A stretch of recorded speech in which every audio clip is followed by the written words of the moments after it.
Hey everyone, hope you're doing well. My name is Brennan, and welcome to Brennan G. Lowrey Violin.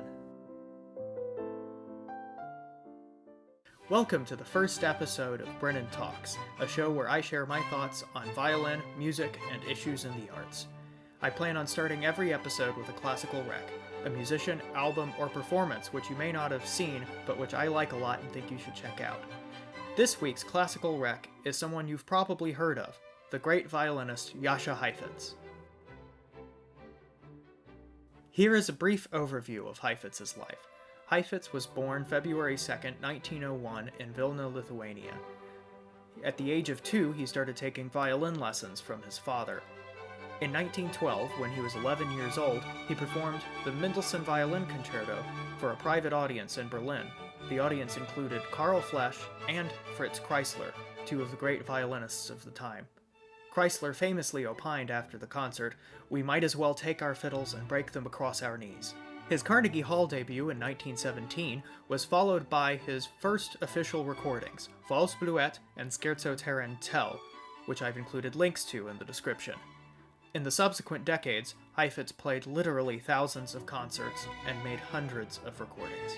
During World War II, he performed for servicemen and women in South America, North Africa, Italy, Sicily, France, and Germany, eventually playing over 300 concerts for the USO. After the war, he continued his performing career until a shoulder injury in 1974 prevented him from playing any more public concerts. He taught violin at USC from 1962 to 1983, and taught privately until his death on December 10, 1987. Heifetz was a masterful violinist, and I highly recommend all of his recordings. Most of them can be found on iTunes, Spotify, YouTube, and really most of the major music platforms. Check him out and let me know what you think in the comments.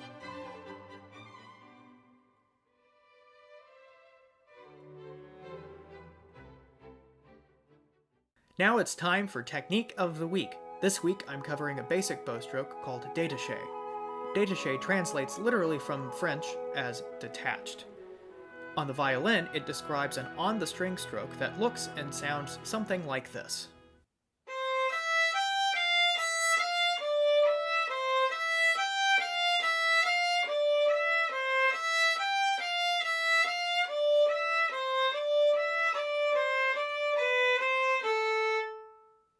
My biggest tips are to be aware of the shape of the bow arm and to move from the elbow, not the shoulder.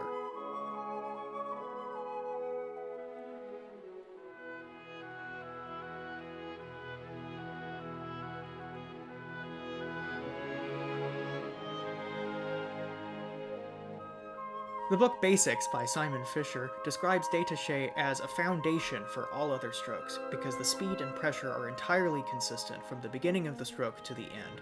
I've linked a couple of videos in the description that go into a bit more detail about it and exercises that can help develop it.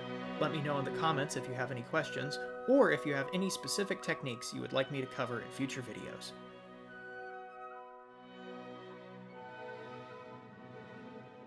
Last but not least is today's issue in the arts. For today's topic, I wanted to talk about one of the most important aspects of any artistic, athletic, or intellectual endeavor: practice. I would like to touch on 3 subjects in the broader topic of practice. 1. Why do we practice? 2. Is how we practice important? And 3. How does practicing relate to general health and well-being? Musicians, artists, and athletes of all varieties practice for essentially the same reasons. We want to improve, and practice is the only consistent way to do that.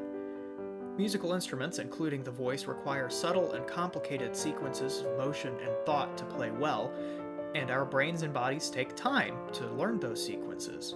When we practice, our brains create pathways that make it easier for us to perform the motions we've practiced, which leads me to subject number 2.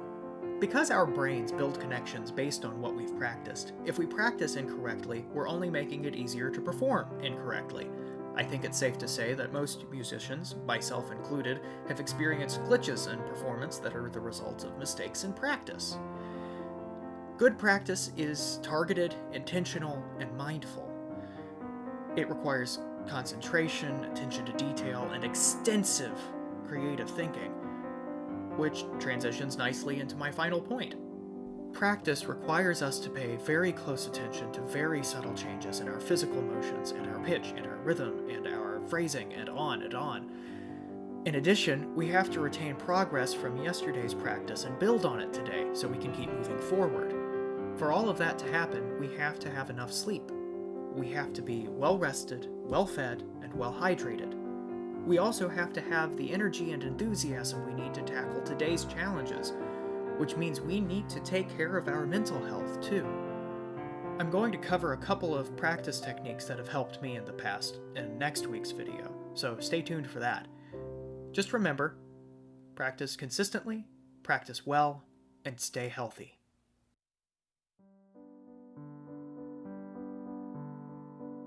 Thank you so much for watching. Let me know in the comments if you have any musicians or performances you'd like to see me shout out in a future classical rec, any techniques you'd like to see me cover, or any issues in the arts you'd like to hear my thoughts on.